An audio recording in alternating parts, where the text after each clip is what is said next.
Bom, nesse vídeo aqui a gente vai criar um hook customizado para fazer a captura, armazenamento e exibição dos valores de altura e largura, na verdade, largura e altura do nosso browser aqui, do nosso cliente. E é um hook bem simples, né? Para quem não está, na verdade, muito habituado com os hooks nada mais são do que funções reutilizáveis que muitas vezes elas utilizam as APIs do React para auxiliar na definição do escopo e no gerenciamento de estado e lifecycle do próprio React. Então, por exemplo, eu vou dar aqui um const value, que eu vou chamar esse meu meninão aqui. Então, eu vou dar um console.log, se eu conseguir digitar hoje. Beleza, console.log value, a gente tem que primeiro retornar aqui o nosso devsbrasil.com. Então, se você não acessou o devsbrasil.com, acesse hoje, site novo aí que eu tenho trabalhado. Mas enfim, sem muito mais merchandising aqui, eu vou fazer o quê? Eu quero que esse retorno da minha função, do meu hook, ele seja um window, na verdade seja o with, retornando window.innerWidth, certo? E também o height, então vai ser height, vai ser igual a window.innerHeight, certo? Esse meu código aqui, eu estou rodando ele dentro do Next.js. O Next.js tem uma função interessante, ele tem a função do SSG, que basicamente ele vai fazer a renderização estática da sua página. E como que ele vai fazer a renderização estática? Ele vai fazer essa renderização no servidor.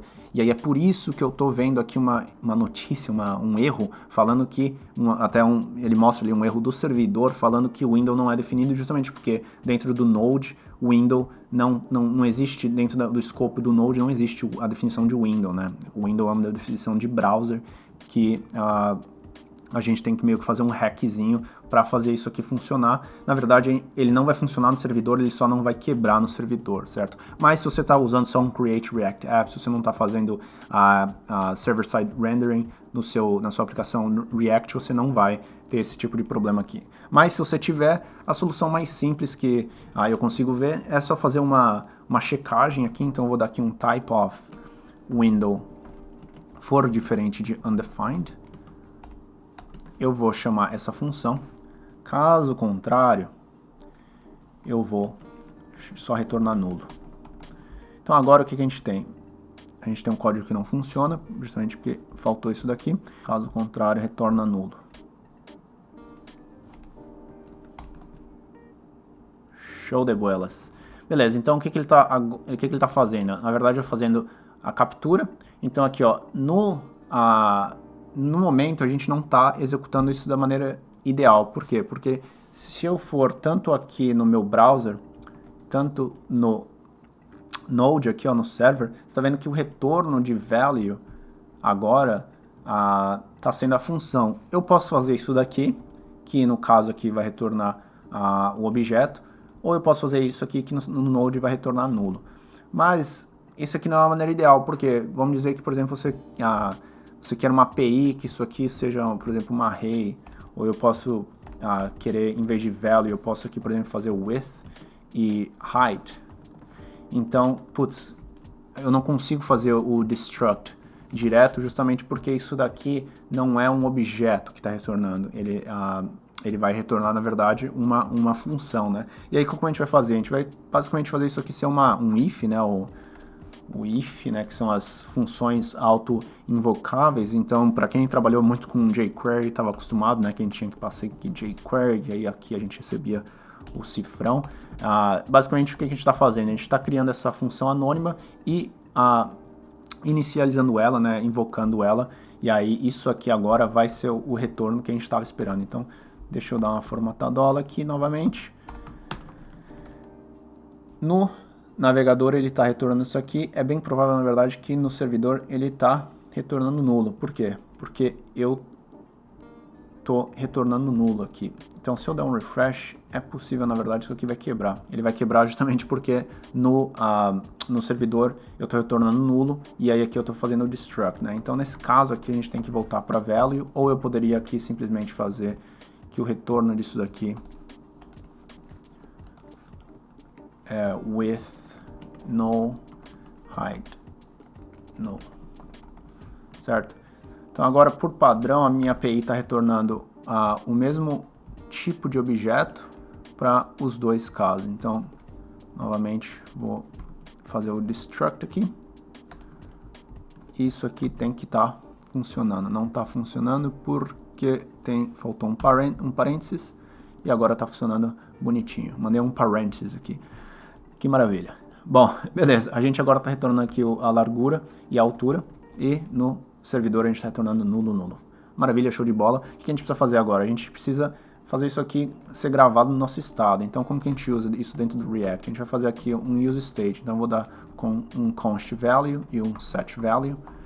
Vai ser igual a useState, certo? Mas o que eu quero fazer? Eu quero inicializar esse valor aqui de useState justamente com o primeiro valor de largura e altura quando você dá o primeiro render, né, na página. Então, para a gente fazer isso, a gente chama uma função. A gente poderia retornar o objeto, mas quando a gente retorna uma função, a gente está garantindo que isso só vai rodar uma vez. E aí aqui, em vez de retornar esse objeto, eu vou retornar value. Isso aqui, em teoria, é a mesma coisa que estava antes. Então, a gente tem que continuar recebendo os mesmos valores. Mas, novamente, se eu diminuir, ó, vocês estão vendo que o console log ele não está mudando. Justamente por quê? Porque eu não tenho nenhum tipo de event listener ouvindo ou escutando, né, quando o window está mudando, quando o meu browser está mudando de tamanho, justamente para atualizar o valor. E como que a gente faz isso geralmente no React? A gente vai criar um useEffect, e aí dentro do useEffect a gente vai aqui dar um window.addEventListener dentro de resize, e aí aqui a gente vai chamar uma funçãozinha que vai retornar, na verdade não vai retornar coisa nenhuma, que vai chamar setValue com esse mesmo objeto aqui que a gente está executando lá em cima. Então agora, se eu der uma formatada, botei todos os pontos e vírgula, agora vocês vão ver que quando eu diminuo, ele está atualizando. Mais uma coisa interessante, tá vendo que agora esse 913 ali, ó, ele retornou 2 console logs, e agora vão ser 4, agora 8, agora 16, agora 32, justamente por quê?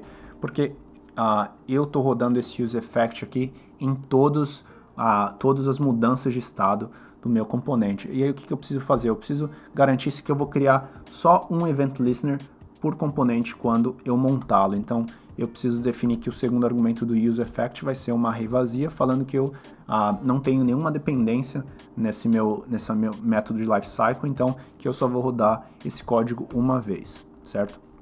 Mas ainda assim é recomendado que você, quando você desmonte ou quando você faça o unmount do seu componente, você remova o event listener, porque se você faz uma transição para uma outra rota no seu cliente, tem uma chance muito grande que esse event listener vai continuar em memória e vai continuar criando custo para você. E aí como que você faz? Basicamente você vai dar um return, então tudo que você retornar, na verdade, dentro do useEffect, ele vai funcionar como se fosse a limpeza do seu efeito, né? Nesse nosso caso aqui, do nosso event listener.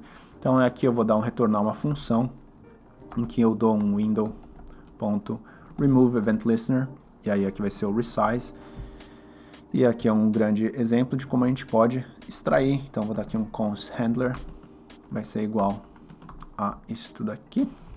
Então agora eu vou adicionar aqui também como parte do meu unmount. E agora se eu der um refresh,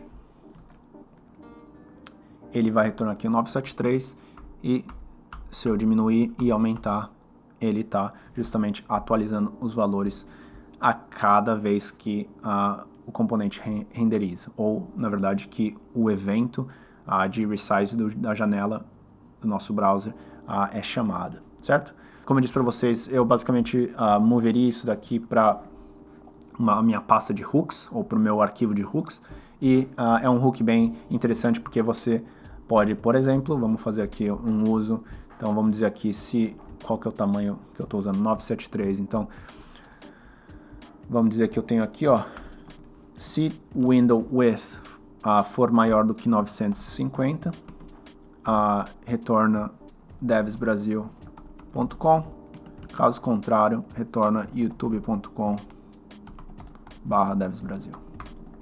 E aí aqui vou dar um H1zão aqui da massa. E beleza. Então agora, se eu voltar aqui no meu navegador, eu tenho devsbrasil.com, mas se eu diminuir, eu tenho controle das minhas no meu render, da minha renderização, ou vamos dizer assim, eu tenho um controle do meu conteúdo através dos valores de window. E aí, novamente, se eu quiser, eu estou aqui usando na página de app, mas se eu quiser, por exemplo, na página de busca, fazer a mesma lógica, eu vou apontar para a mesma função ao invés de repetir o código 2 vezes, beleza? Basicamente era isso aí que eu queria trazer, espero que vocês tenham gostado e vejo vocês no próximo vídeo. Tchau, tchau.